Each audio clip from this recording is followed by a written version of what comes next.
초유의 한국과 미국 기준금리 격차 2%, 더 위험해진 물가, 가계부채라고 뉴스가 이야기하고 있습니다. 이제 앞으로 고물가는 피할 수 없죠. 뭐 3% 초반까지 내려와서 물가가 되게 잡힌 것처럼 한국은행과 기획재정부가 얘기했지만 그러지 않는다라는 거죠. 우크라이나가 뭐 곡물협정을 탈퇴했다 그러고, 우크라이나가 아니고 러시아요.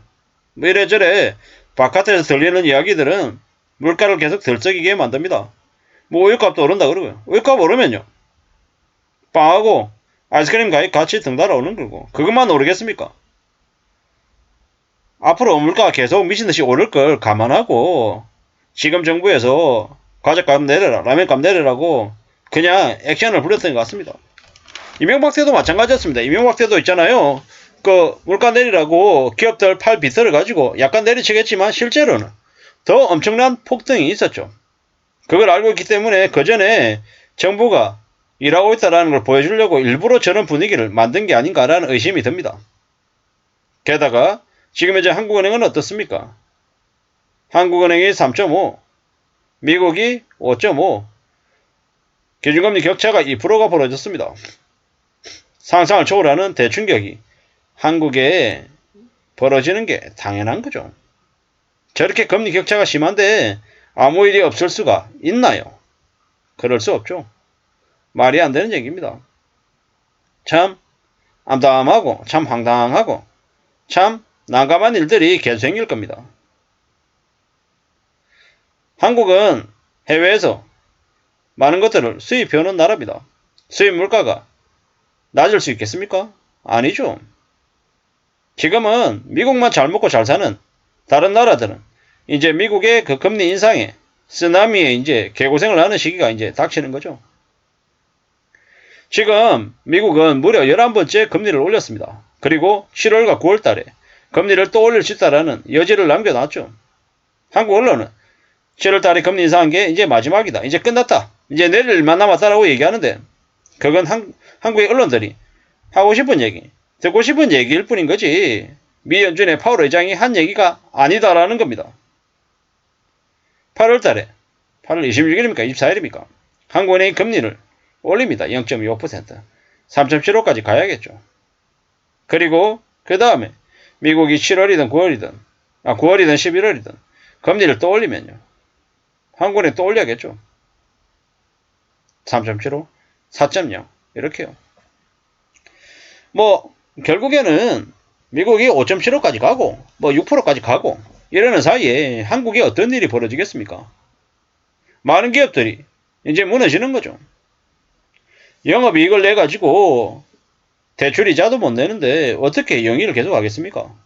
추석 이후에 많은 대기업들이 인력 구조 조정에 나설 거다라는 이야기도 파다합니다.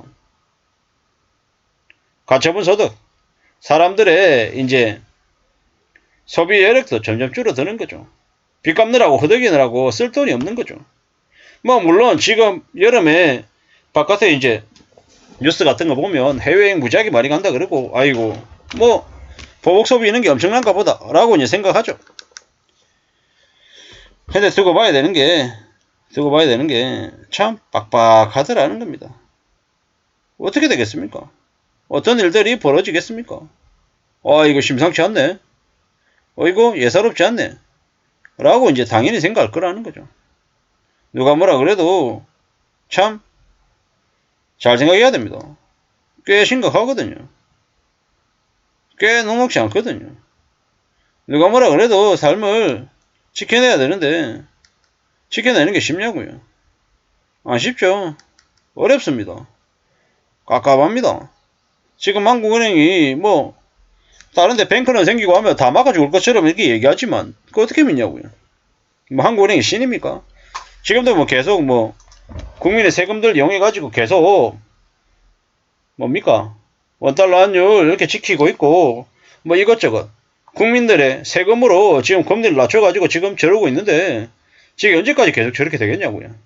계속 저럴 수 있겠습니까? 어렵죠. 쉽지 않습니다. 앞으로 한국은 많은 어려움 속에 살게 될 겁니다.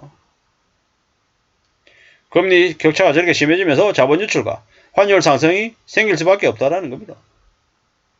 그리고 점점 대출을 받기 어려워질 겁니다.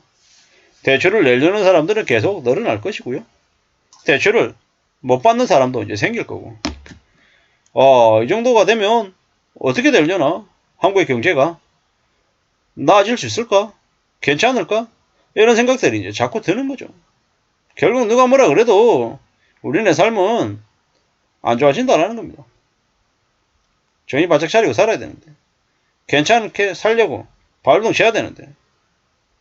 그냥 그러려니 하면 살아야 되는 거죠.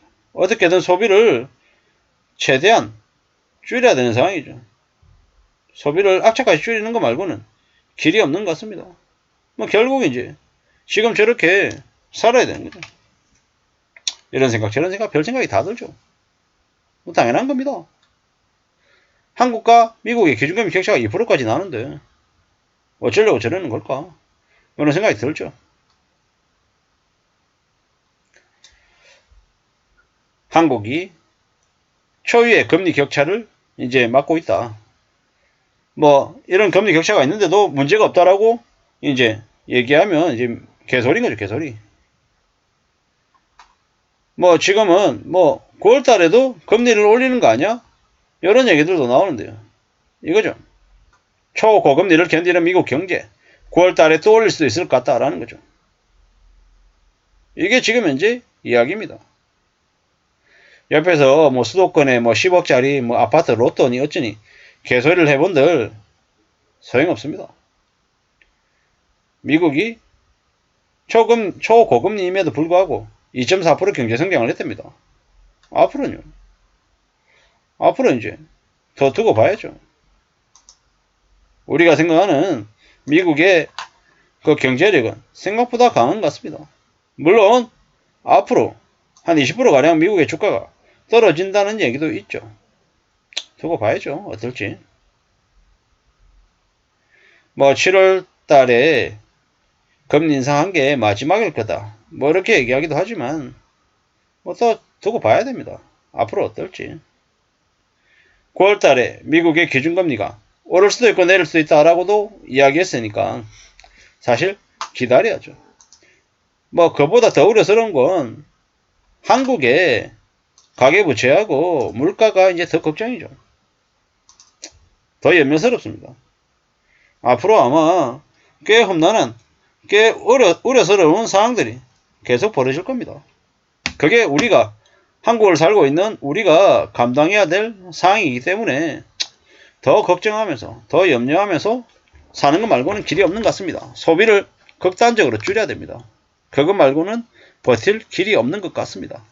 아무쪼록 저나 여러분들의 삶이 괜찮아지고 안전해지고 무탈하기만을 바랄 뿐입니다. 감사합니다.